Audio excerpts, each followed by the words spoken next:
Frank, many people, particularly the older generation, will remember you as the father figure of charter angling in Morecambe Bay. Obviously with V2 you set a lot of the things running that's present today.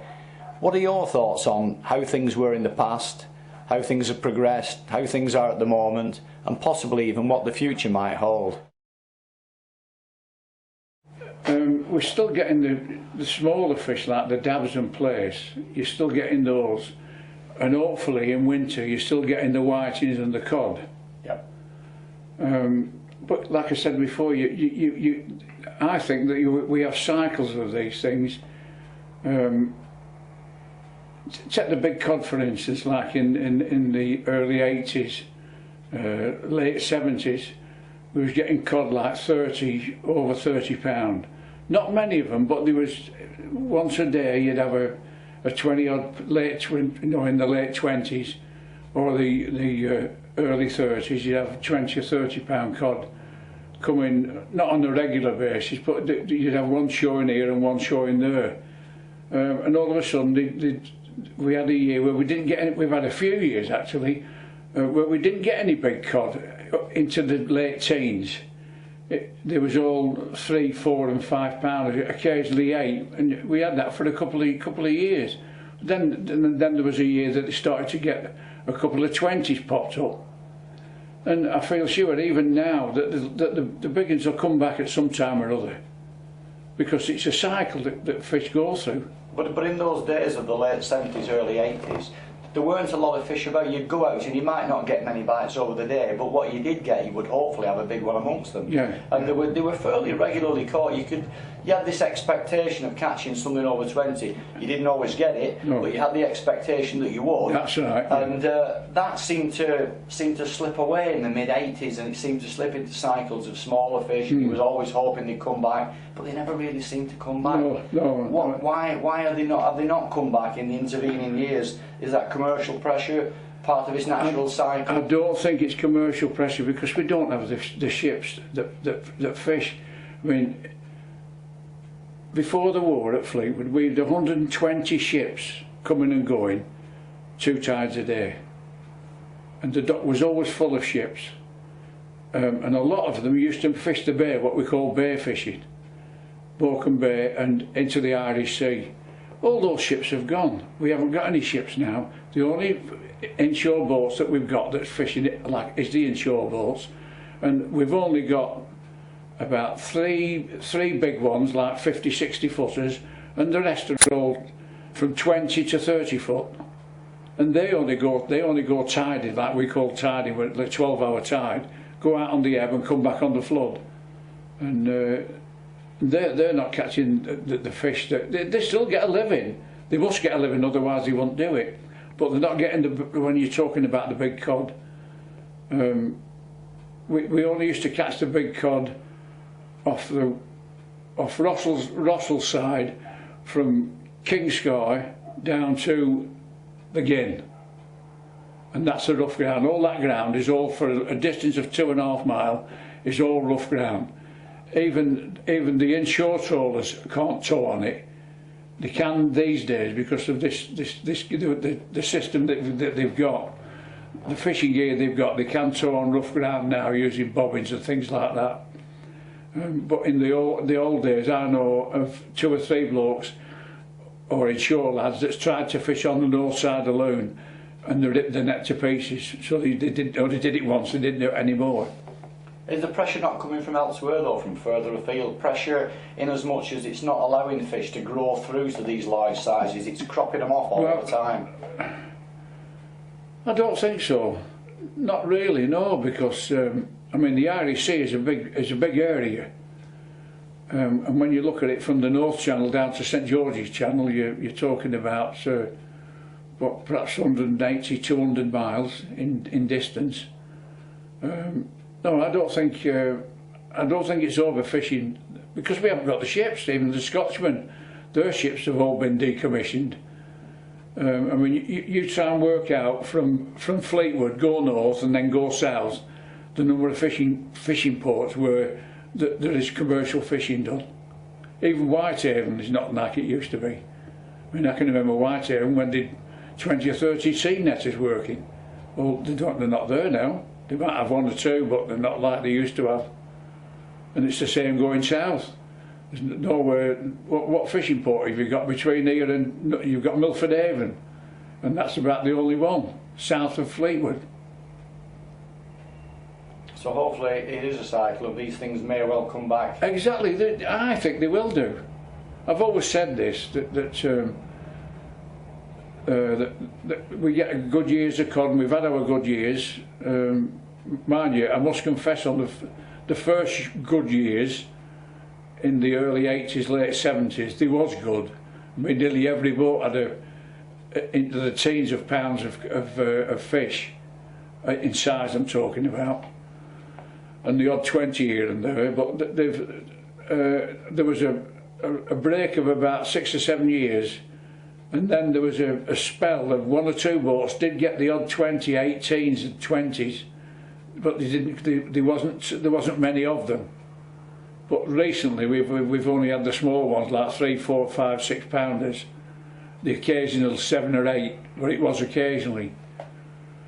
But well, I'm saying I hope they come back. I hope they come back for the anglers, good, because it's good for fishing.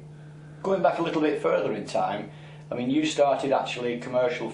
You was commercial fishing, you was inshore fishing, you was doing your fish rounds, obviously, and then you went into the charter side of things. What was charter fishing like when you first went into it? How basic was it coming out of Fleetwood? Well, it was a very successful time in my early years as chartering for the first 8 or 10 years. And we did a lot with Roker, and we didn't so much bother about. We went round to Rossall, and it was a time where we was going like 8 pounder. It was as big as you got in those days. It was in the late 70s and very early 80s that we was getting the big cod, the 20s and 30s. You know, well, you know, your friends of yours have caught 20s and 30s. Yeah. But I mean, you started off when there was it birds? Birds and Mud Ledbetter, yeah. Yeah. Birdie had about 3 boats and Mud Ledbetter had 1, and there was the sole chartering in those days. And what was that like? Without criticising them, it's. I mean, Charlie, I suppose, used to fill his boat up with 40 anglers, and if you can imagine 40 anglers on a boat, especially the size of the Whale Angler. I mean, she was a big fine boat, but he was fishing over the sand. Somebody was fishing over his shoulder.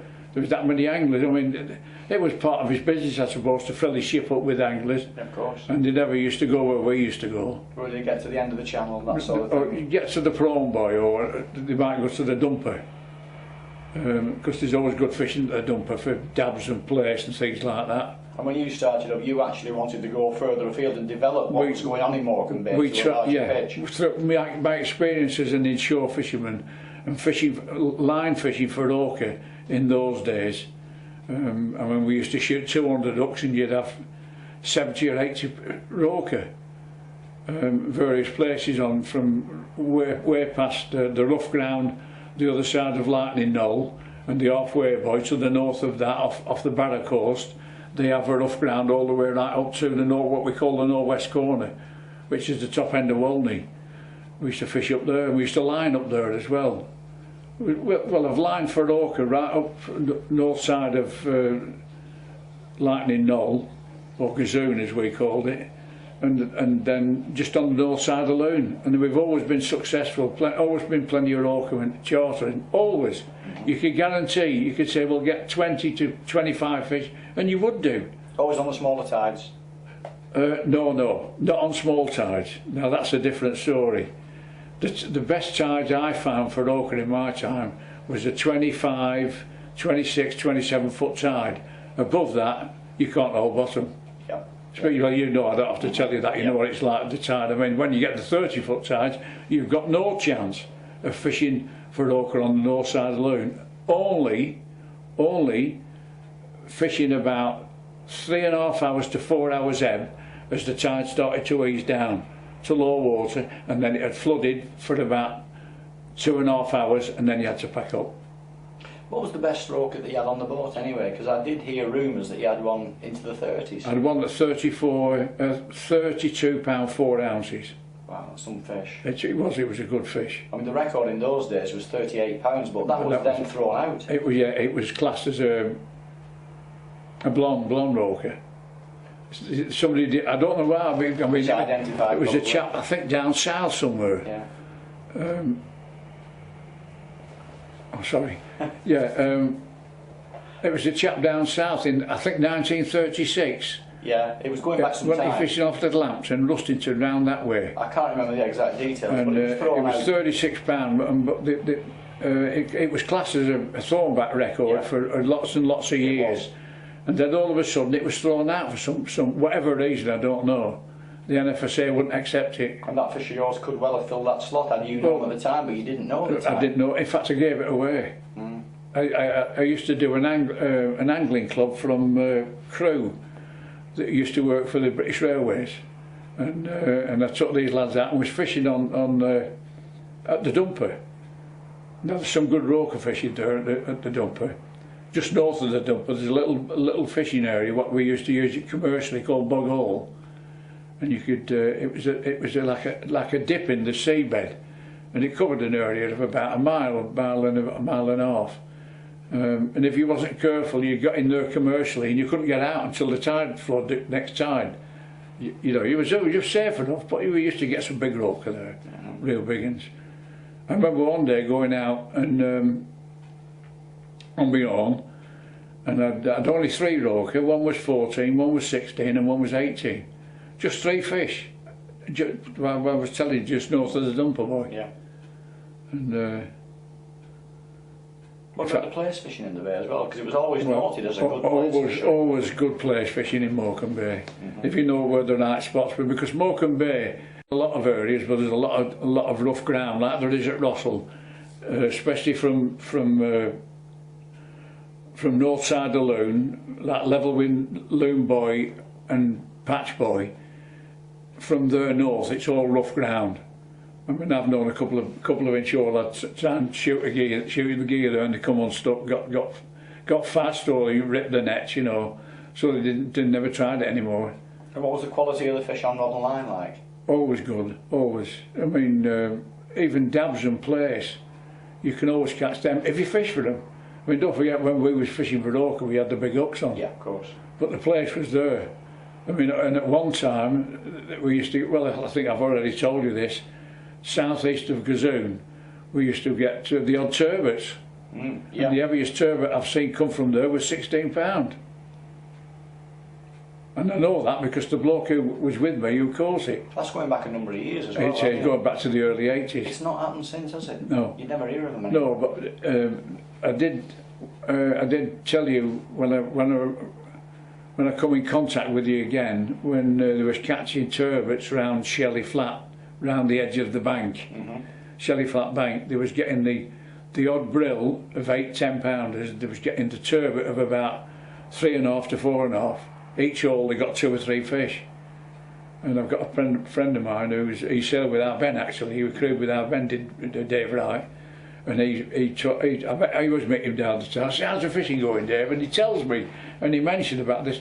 That's when I started to get hold of you at the angling magazine. And that's this year? No, it was about 12 months ago. Yeah. Yeah. So about 12 months ago. What about the bass fishing out in the bay? That's more of a recent thing, isn't it? It is.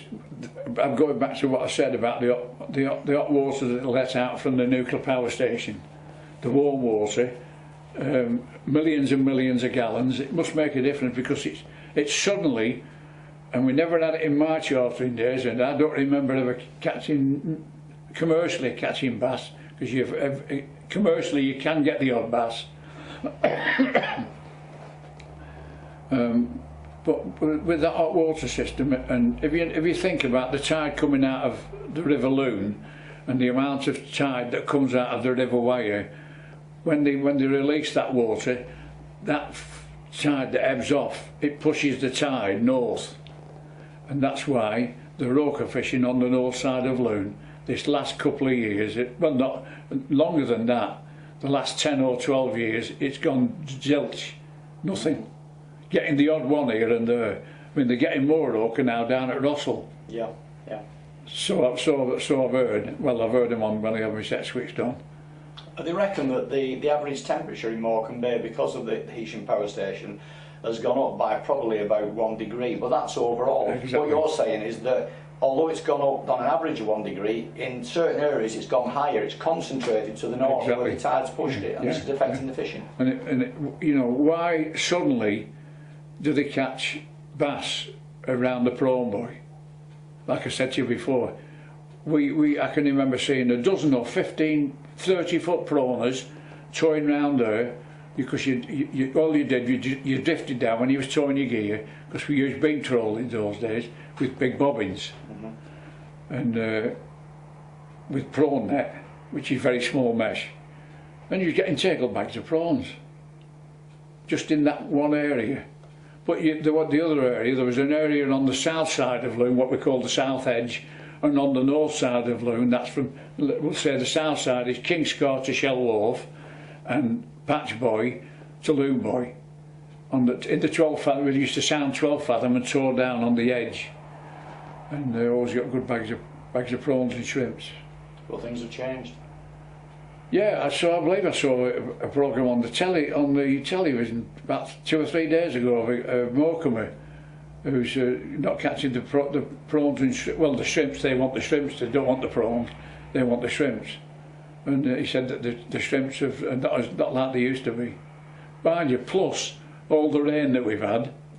The rain, and that mixes with the fresh water. When you think of the rivers, all the rivers that come down in from Morecambe Bay. Yeah. It amounts to a lot of water. And possibly, do you think that the extra rainfall that's occurred over the past sort of several years, might that have had an influence on the fishing as well as the temperature? Yes, I suppose it could have done. Well, you've got to take all these things into consideration sometimes, especially with being like in a place called Morecambe Bay. You've got to think of that, haven't you? It shouldn't have an effect on the bass though, because bass will actually go into estuaries. It's the warm water. It's the warm water that the bass have come for. Yeah. Solely, that's all it is. Because I can remember in my young days, and especially when I first started charting, very rare did we get any bass round here. The only people that I knew that caught bass was bass fishermen fishing on behind number 2 and 4 buoy, where that mussel bank comes up when the tide ebbs off. They used to get bass there. I've seen blokes walking out bass fishing into the river, especially between Lighthouse and number 4 buoy. And I've always said that with being a bass fisherman, as I was down when I used to fish down at Timoth in South Devon in the 50s and 60s, I always said that the River Wye would produce some bass at some time or other, but nobody ever used to fish for them like we used to do down there. When I was charting, I didn't worry about bass. I was too interested in roker and plaice and dabs and things like that, you know. Yeah, that's the bread and butter fishing then. Exactly. Yeah. I mean, I can remember the time talking about cod fishing when they used to catch a lot of cod in Heysham Lake. You know where Heysham Lake is, don't you? Yep. And the 2 boats that used to catch them was my brother Ben and John Cowell in the Lister. Because I've tied alongside John when he's been towing up there and coming back and getting 2 or 3 boxes of cod each hole. And I said, look, I said to the lads, there's the cod. I said, right, and we used to go and drop off an anchor. We couldn't catch him. Why, I don't know, but John caught him in the net. You know, it's strange, what you are. And I think only once do we ever remember catching cod a good amount. And my brother Ken, when he had his charter boat, I can't think of the name of it now. He anchored one day off the first buoy into River Loon, the yellow one. He anchored there and did about 20 odd fish up to 24 pound. And that's the only time. And I was fishing alongside him, but I couldn't catch him, I'll tell you. But he had them. One of the things that's come on in leaps and bounds, but it's gone in cycles as well, has been the taupe fishing. Was you ever really into the taupe? I don't suppose your anglers were that bothered in No, those days. not really. I mean, taupe fishing is a specialist kind of fishing. I fished a lot with experts down off Hastings, taupe fishing, and people used to just lob a piece of herring over on a trace, but to taupe fish properly, you've got to get a decent sized duck on wire, half a mackerel fillet or a full mackerel fillet, and pay out 200 yards of line with the tide, and then put your rod down. That's the way to taupe fish, and you catch fish. Was you never picking up accidentally, getting bothered by them when you were Thornback? Oh, very rare. You'd get one on, but you'd break your line, or your hook was too small. Yeah, yeah. You know. There seems to be a lot of talk about, especially Oh, this year. if you taupe fish properly, you make a good living out of it. They are edible because down south they call them huss. If you go in a fish shop down south of London, especially around Folkestone and Deal and Dover, down that way, they have huss on the list of fish they've got, and they're only taupe. Yeah. It's actually illegal to kill taupe now. Is it? From the 5th of April this year, a law's come in that no boat is allowed to bring taupe into any English port, English and Welsh port. Oh. It's not illegal in Scotland yet. No. But yeah, What's the idea of that? Protection. It's an angling-only species now. Oh. Which is no bad thing. If it goes on to other species as well to get more protection in for the angling fish. Yeah. Oh, I didn't know that. Yeah. Oh, I used to throw themselves at you, didn't they, at one time, taupe? Well, there's enough of them out there at the moment. Yeah, there must be. I mean, I fished out with Andy on Blue Mink earlier this year, and no matter what you put down, we couldn't get away from them. No, they're a bloody nuisance, aren't they? But, well, a nuisance if you don't want to. What about other species of fish? Have you ever come across any unusual fish on your travels? Well, in this area, I mean, when you've been fishing on the charter boats, or even on the commercial boats? Not really, no. Just had just the ordinary taupe, whiting, cod. We did have a run of spur dogs at one time, in August one year. I remember that. I was in my own boat. I was fishing just outside, just southwest of Shell Wharf, and I started catching these fish, and I was unhooking them before I even got them in the boat, if I could. And I'd let about 10 or a dozen go, and all of a sudden I noticed a spine. I said, hey, these are spur dogs, so we filled the box up with 5 stone. And that's the only time we've ever caught spur dogs. Right. Round here. I remember it was probably in the 1980s, just for a very brief, maybe a year or 2 years, we did a bit of a run of stingrays off Cleveley's as well. And they never came back again, we never heard any more about them. Well, you get this, don't you? Wherever you are fishing, you always get the, what could you call it, the odd different type of fish that pops up now and again, you know. One of the things that's amazed me most of all, I went to Heysham Power Station probably in the 1980s, and where the big intakes are, they've got these big drums that catch all the rubbish to stop any rubbish being sucked in, and these drums are full of triggerfish. But nobody ever catches them, and people say, well, it's bound to be full of triggerfish because it's warm water. But when the triggerfish are moving up from cold water, they don't know they're going to find warm water at Morecambe. Why did they do it, and why do we never catch them? Triggerfish, I've never heard of them. What are they? It's like a flattened fish, like a bream. It's got a very erect spine on its back. You catch them on rod and line. You can catch them. They're not easy things to catch, but you can catch them. But nobody's ever caught one, and yet the intakes at Heysham are full of them. Oh. That's bizarre. Triggerfish, I've never heard of them. You've not? No, I haven't. No, I'll be honest with you. What about black bream? Oh, black bream, yeah. Oh. One or two of them are showing off here as well. So I believe. So I believe, yeah. And Andy's picking up a few. He's not had a lot. No. Particularly off the bottom end of Walney, but he's picking a few up. There's a few off Russell. Yeah. I've never had one yet, but no. I've never come across those. Yeah. Well, but in my time, yeah. In fact, when I was down in London, I joined another part of the story.